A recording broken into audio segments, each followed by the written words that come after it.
Welcome to the other side of the table, Chair Backer. Would you like to move House File 2464? Yes, and I believe we have a DE1 amendment, DE1-1 amendment, Vice Chair Nadeau. All right. We'll move that.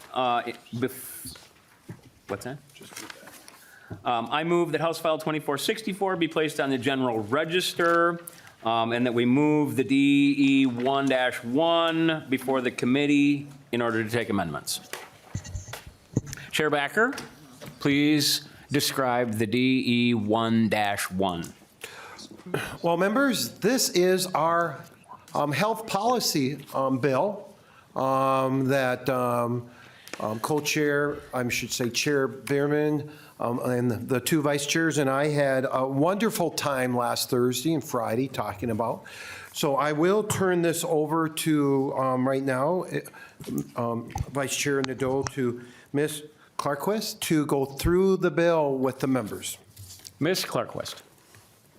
Mr. Chair and members, I'm going to describe the DE1-1 amendment. Okay. I'm going to describe the DE1-1 amendment. This is divided into two articles, beginning with Article 1, the Health Policy Article. Section 1 is Representative Robbins' House File 2371, describing circumstances in which sensitive exams may be performed. Sections 2 and 3 are the base bill that's being amended. These make technical changes to two sections on environmental laboratories. Article 1, Section 4 is Representative Liebling's House File 1429. This permits the director of the Office of EMS to share pre-hospital care data on overdose incidents with ODMAP. Article 1, Section 5 is House File 129, Representative Rapinski's bill requiring the Director of Child Sex Trafficking at the Health Department to evaluate the Safe Harbor program and report to certain members of the legislature every odd-numbered year.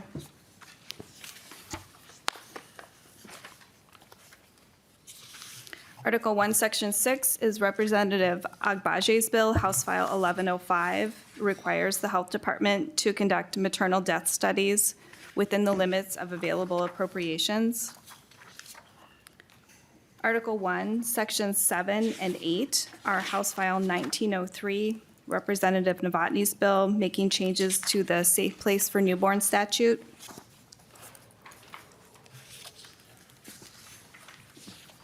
Article 1, Section 9 is Representative Bonner's bill, House File 89, modifying physician assistant collaborative practice.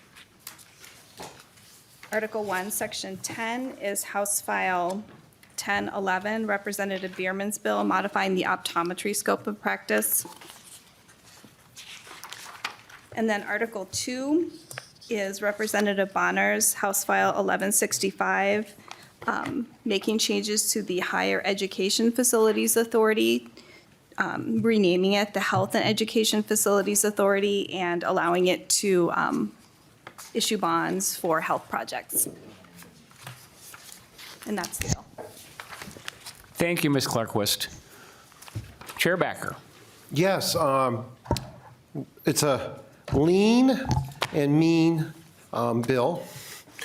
So as you can see, it's a bipartisan bill. We took policies from both caucuses and addressing some of the concerns that our members have. And with that said, I know we have some amendments, so we could take those up. Yes, fine. All right, members, we have two amendments filed for the DE1-1. We're going to start with the A1 to the DE1-1 from Representative Liebling. Thank you, Mr. Chair. Representative Liebling moves to adopt the A1 amendment to the DE1. Yes, thank you, Mr. Chair. So I'm moving the A1 amendment. This is to the part of the bill on sensitive examinations. This was suggested by nonpartisan staff, and it is agreed to by Representative Robbins and Representative, I blank on her name. Berg.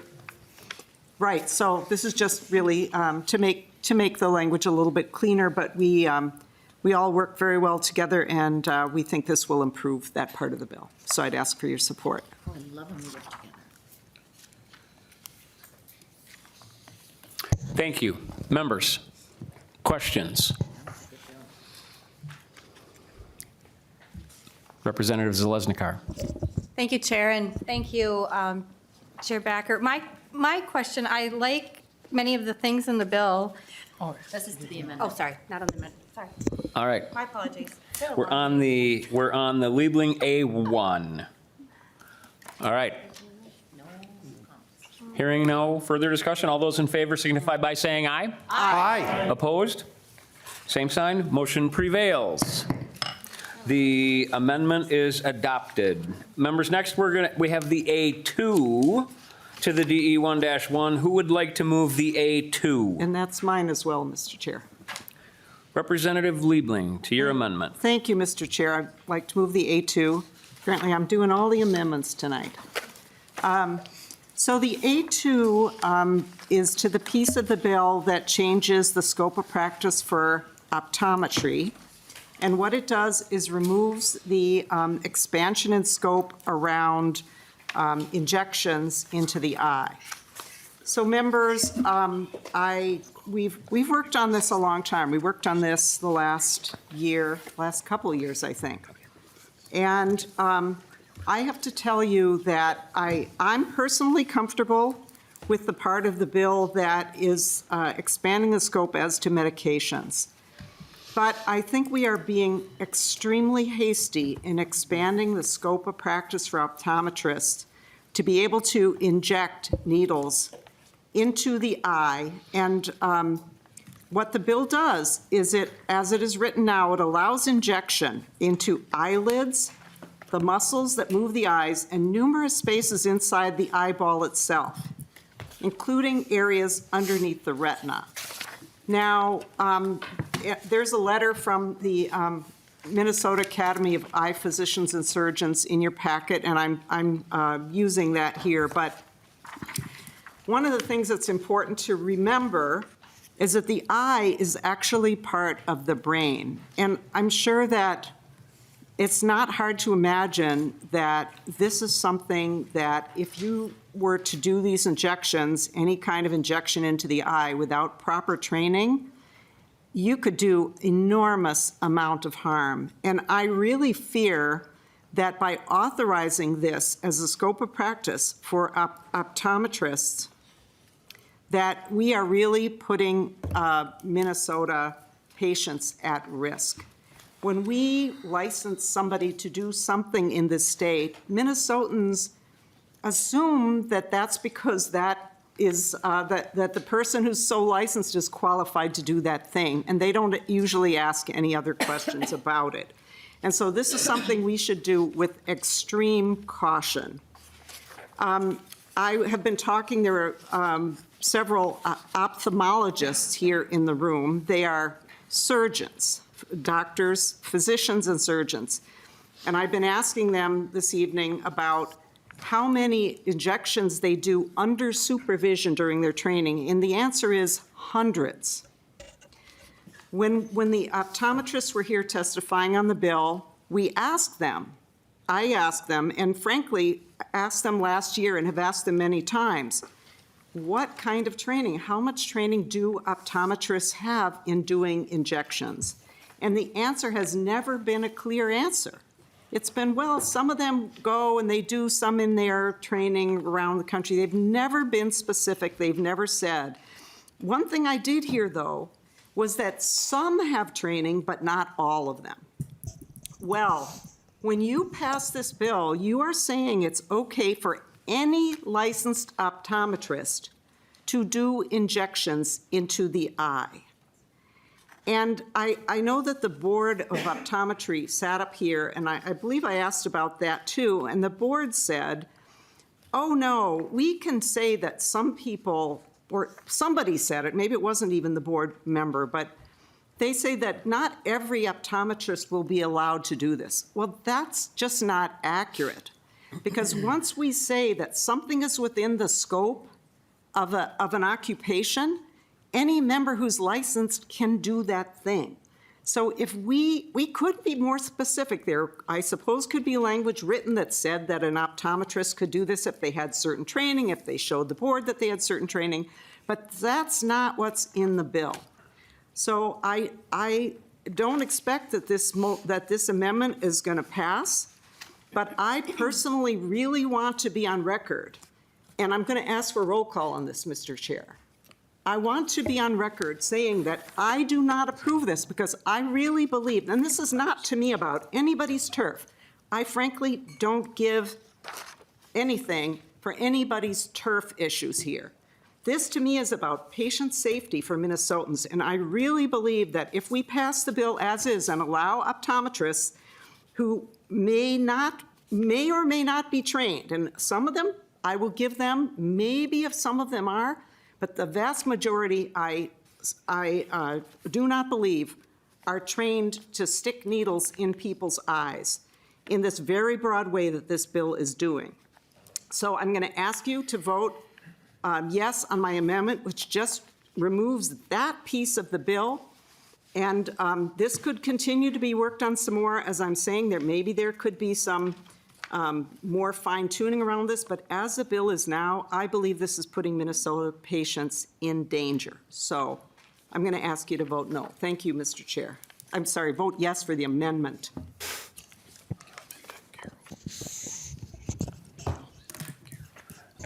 Further discussion, Representative Gilman. Thank you so much, Chair. I find some frustration with just this amendment being brought forward, as I feel like we just passed it through this past week, and here we are again. Scope of practice is something that, I'll just tell you a story. I'm going to tell you a story about myself. I was a registered and certified dental assistant, and I loved my job. I loved serving people. I loved doing whatever I could. Even bringing the bill that I brought forward, today with sterilization, that was part of my job. And for me, serving people to the best of my ability and making their experience enjoyable so they would want to keep coming back was my goal. And I just think about this bill that we have before us, and this amendment now is tying the hands of optometrists, saying, you've gone to college, you've invested the time, the money, the energy, you have a love for your clients and your people in your practice, but we're going to tie your hands because we don't believe that you have the expertise to do that. I would be curious to ask anybody, just to understand, tattooing. There's some of us in this room that have tattoos. And I looked on the website, 200 hours you need to be able to take a needle, and tattoo people and be licensed in the state of Minnesota. So even eyelids. Which I have. And I was gonna say, are there members, some people will choose to get permanent, makeup tattooed on their faces. Now, as a patient or a client, I could choose where I'd wanna go have the best dental experience, where I'd wanna go get my tattoos based on, things I've heard from people, things I've seen from people. I get to make that judgment call. And I would think that ophthalmologists and optometrists would want to lock arms on this to serve the most people they can in our state. And I'm surprised that we would think that people that have spent that much time and expertise and training would just be willy-nilly with eyeballs. I mean, it's their business, and people are their business. So I'm disappointed that we don't trust people that have invested their life and their livelihood into this practice and caring for folks, that we wouldn't trust that they would have the best interest of their patients in mind. And I'll just say something too. I mentioned shingles before. We talked about medications and different things like that, and how time is of the essence with these things. And I just think if things were to go wrong, and we saw some horrific things in pictures and heard horrific things that could happen, those folks won't be in business long if they're doing things that would be bringing harm to people. And that's what we learn about. And I fully support moving forward and allowing optometrists to practice within their scope, to be able to serve more Minnesotans and make things more accessible, especially in rural areas. And again, I have ophthalmologist friends, retina eye specialists. I mean, I know people that have spent hours in their specialty, but I would think they would welcome having more help and support to serving more people. So, thank you. Representative Carroll. Thank you, Chair. And let me just say thank you, Representative Gilman, for your comments. And I appreciate them. The thing that I'm concerned about, and I think you are too, is patient safety. What's the safest thing for the patient? It's not what the provider's trained for or not. It's just, are they able to provide safe treatment? And ophthalmologists are trained to do surgery on the eye. Optometrists are not. So I don't want to mess with people's vision with someone who's not trained to do so. So that's why I'm going to support Representative Liebling's amendment. And messing with people's vision, I mean, it could be one and done. And something could happen by someone who's not trained and qualified to do the procedure, and it could be the end of their eyesight. And I wouldn't want to put our citizens in that position. So I'm going to support Representative Liebling. Thank you. Representative Bierman, Chair Bierman.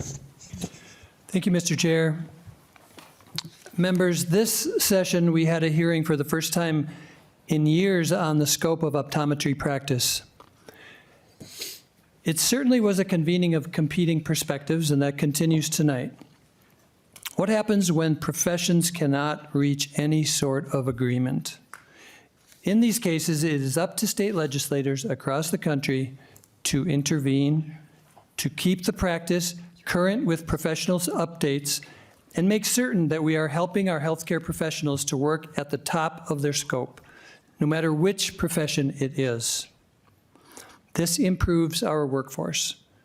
Minnesota should not be the very last state where optometrists can provide treatments they are educated to perform in optometry schools.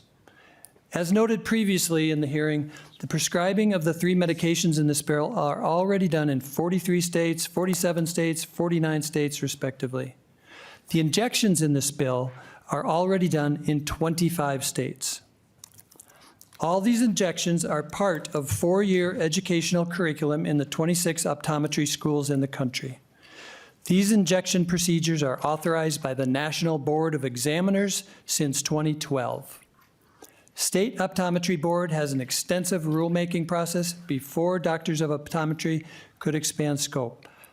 As they do now, ODs will refer patients to MDs if the situation is beyond their scope. That is normal practice and procedure. Finally, there is nothing extreme here except the fear-mongering we have heard. Changes in the scope of practice happen over decades. We need to update all of them periodically. And the comparative data on current practice in this area of medical care signals that the time for Minnesota has come. Many graduates look at the states to practice based on the scope that can be performed at the highest level. We want them to consider Minnesota. We want them to choose Minnesota. Members, I ask you to please vote no on the amendment. Thank you. And members, I have up next is Representative Bonner, followed by Rapinski. That's the list that I have. Okay. Representative Bonner. Thank you, Mr. Chair. I will say in years past, I've been very vocal about this particular provision, and I have not shied away from it. You know, this idea of doing no harm, I mean, that is the fundamental of any medical practice where we put people at the center. And every single time we have asked specifically about training, we have gotten no answer. It has been crickets. and I hate to cite this, but it stuck in my mind in a previous session when they brought some of this forward. And I don't recall exactly which type of injection it was, so please forgive me if I misstate. But at that time, it was suggested that there were clinics to get certified or to get this training over a weekend. And I have to tell you, I have not heard anyone refute it since. I have not heard anyone give any other additional information on what kind of training there is for putting this in an eyeball. We're talking about intraocular injections, literally putting something in someone's eye. And I struggle with this bill because in all of that time, no one has provided the information we have asked for. If that information exists, then why are we not discussing it? I'm willing to be wrong, but I haven't heard anyone bring forward the information to give me enough confidence that this is safe and effective and that no one will be harmed. And my job as a legislator is first and foremost to look out for my constituents, to look out for their health and safety. And without that information, I'm sorry, but I find this, permitting this is really troubling. And they said, well, there's no problem with this. There's no issues with this. Where is the data? They have not provided that either. So I am going to support this amendment, and I would encourage others to do so as well. I have no issues with the medication portion of this bill. And in fact, it seems quite reasonable. But until we can have a deeper dive discussion on what these types of injections are and what those ramifications are, what kind of training has been there, what the data says, which we have not received any of it, I can't in good conscience vote, or I cannot allow something that could put the health and safety of my constituents at risk. For that reason, I will be voting for the amendment. Representative Rapinski. Thank you, Chair, and thank you, fellow representatives, for all the conversation on this. I sat and listened to this debate, comments, arguments for quite some time. And Representative Liebing, I'm going to disagree with you in how I remember those conversations being.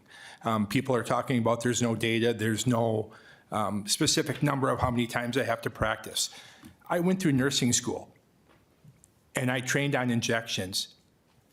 And it took me a little bit longer, so I practiced more than my fellow classmates. You practice until you learn how to do it, and you pass that part of the course. So I ask you, have any of you ever been through classes like that, like an EMT? So I would say then, me too, as a fellow EMT, gloves on, scene safe, mechanism of injury, you learn it. You practice it until you pass it and you learn it. So when asking the questions of a testifier, how many times you practice that injection? And that testifier not being able to answer that question, it's unfair to say it's willy-nilly or nobody can give you that information. Because you know what? Everybody that gets trained in the medical field trains until they can do it. And these people are trained in this. And not to mention Minnesota loses out on all the opportunity of having them work for our state, but they train for this. And when you ask about details about injections, if a doctor's in here giving me a testimony about a surgery, I can't say that how he's going to fix a broken leg, and I'm going to know exactly what he's talking about. But I do trust that doctor's testimony, that what he's saying is true and honest. And if he decides he can perform that surgery or that fix, I would allow him to do it. I do not think any optometrist that has the intentions of doing injections, if he doesn't feel confident to do that, or she, is going to perform that. So I appreciate the fact when you say that you don't want to put fellow Minnesotans in danger and stuff. That's rainbows and unicorns. We all feel the same way. I don't think for one moment any doctor, optometrist, dentist, chiropractor in Minnesota is going to try and harm the potential client. And to assume that they would, I can't believe you guys even say that. Anybody says that. I just don't get that. You look at, I think you said the amount of hours, a four-year education, and the amount of hours they train on this. They're being trained for this. To imply that they're not being trained for this procedure is wrong, because that is not the testimony I heard. And if you heard that testimony different, I would invite you to go back and watch it, because I did. So when you imply that those people, and I don't know those people that testified for Adam, but to imply that they were deceitful or unable to answer a question because they couldn't tell you how many times they gave an injection in school or in practice, really? You know, I have a fellow EMT first responder on this committee with me. I could ask him the same question. How many times did you pump a chest when you were doing your CPR training? He probably can't answer that. But I can tell you, he may have done it less amount of times that the person next to him had to do until he trained and got it right. These people are licensed, they're trained, they got it right, and we're trying to inhibit their ability to practice. I just don't understand that. So for the record, I am not supporting the amendment, and I do support the people that testified, and I do feel that we should vote no on this amendment. And that is how I think we're going to broaden the scope of that practice and allow people to do that, what they're trained to do for their jobs in Minnesota. Thank you, Chair. Members, I'll just remind us, make sure that we stay away from motives when we're having these discussions. And Representative Hewitt. Thank you, Mr. Chair, and I wasn't going to speak on this because I am supporting the amendment. I'm just going to let it go. But we talked about training, and in healthcare, we all get trained to our scope. The problem I'm having with this, because I have a lot of friends that are physicians, and they all did what we call a residency, and most of us around this table, I bet you every one of us knows what a residency is.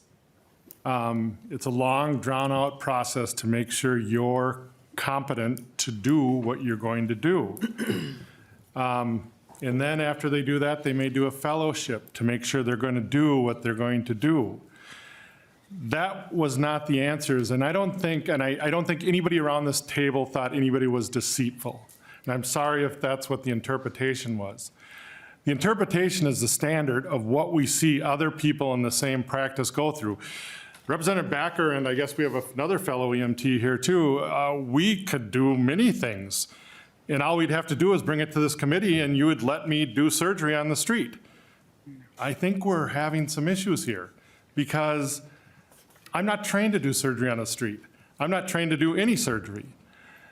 But if this committee decides I can, then it's opening a new door. And what's that training? Because the fellow EMT said you trained him?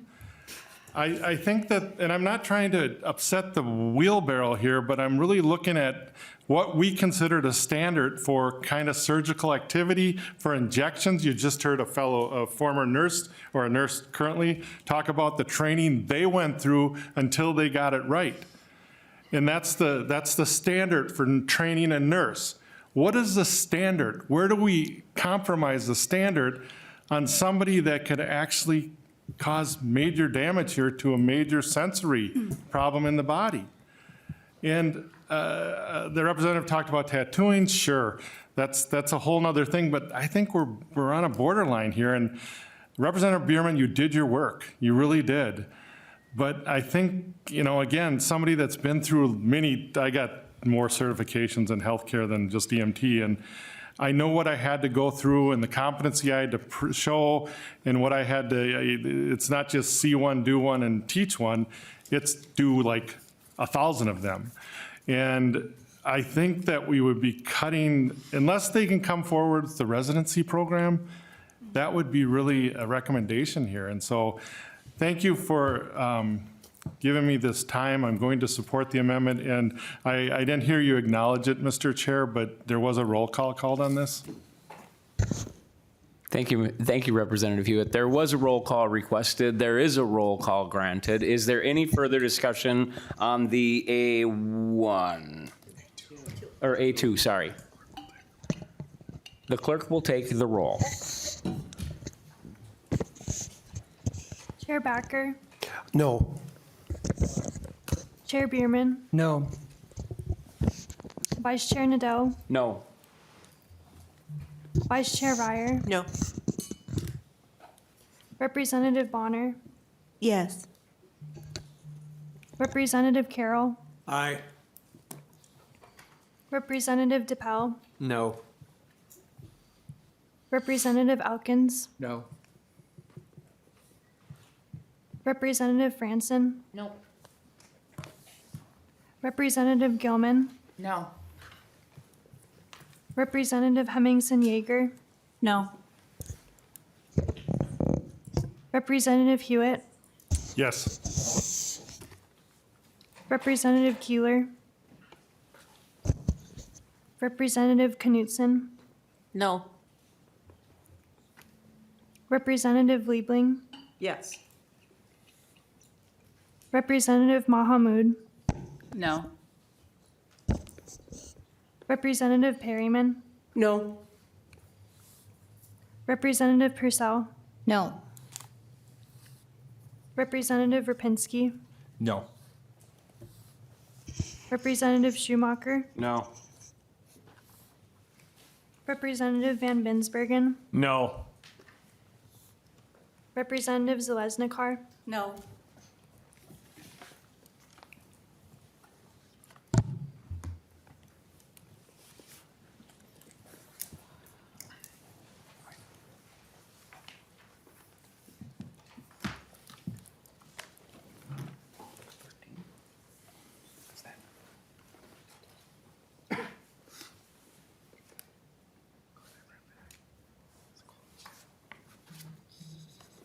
Sorry, first time I've done this. We There see being that. 4 ayes and 17 nays, the motion does not prevail, and the amendment is not adopted. Any final discussion to the bill?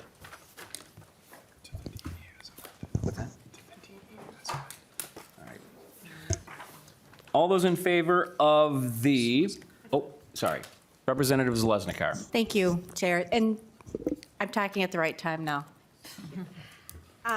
Members and Chair Backer, one of the things that, when I look at this bill that is disappointing to me is we have a workforce shortage. We graduate 4,000 nurses in the state of Minnesota a year. And the provision to have a temporary nurse license for the same type of thing with nurses that have graduated with their degree, have passed their boards, are potentially going to be sitting in an office, not working with their fellow nurses on the patient floor at a hospital, at a nursing home, at an assisted living, when they've been hired and they've been working because the board couldn't get the license done in 60 days. And of all the data that was presented, that Minnesota has the lowest amount of time for a temporary license, it's really disappointing because I'm on the workforce committee too. And there's not a nursing home, hospital, and if you're a patient, you're gonna hope that you have the nurse there that is graduated, can operate within their scope of practice. They've been hired. And they're gonna be sitting on the sidelines potentially for 30 days, for 60 days, because once that license is 60 days, they're sitting on the sideline. And it's happened, and it will happen again. And so, members, it's just shocking to me because Minnesota has 60 days it allows. No state in the union allows that. And we weren't willing to allow 30 more days on a temporary license when a hospital, nursing home, assisted living, disability group home has hired somebody when we do 24-hour staffing. So I will keep working this because we are the only state that is an outlier, and we have a critical nursing shortage. And this just adds more stress to nurses for their working conditions that we all care about that doesn't have to happen. The nurse is in the building. She's just sitting right behind the desk, reading, doing whatever they want her to do, or he is doing, instead of helping in critical care, whether it's starting an IV, being in the ER. It's just, to me, it's the same thing. We did this for physician assistants, we did this for optometrists, not allowing people to operate in their scope of practice when we have the most severe working shortage It is absolutely ludicrous to me that we would ask nurses to be in a stressful condition when we have nurse turnover, when it doesn't have to be that way. 4,000 people are graduating in our own state. That doesn't even account people that move here, have already been practicing in Tennessee, in Florida, in Texas, but they move here, maybe their partner or their spouse has a job, or they took the job, and they too have to get another license in Minnesota, even though they've passed their boards, and they've been practicing in another state, and they too will be sidelined. So members, I hope this is something that you will keep in the forefront of your minds, because it's really critical. We have 24-hour operations that are wanting every nurse in that building to be on the bedside when they have the scope of practice to do that. So, thank you. Members, the chair moves adoption of the DE1-1 as amended. All those in favor signify by saying aye. Aye. Aye. Opposed? No. Motion carries. What?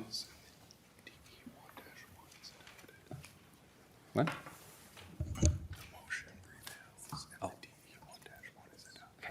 The motion prevails and the DE1-1 is adopted. Now, the chair renews his motion that House File 2464 be placed on the general register as amended. All those in favor say aye. Aye. Opposed? No. The motion prevails, and House File 2464 is placed on the general register. As amended. House File 2464, as amended, is placed on the general register.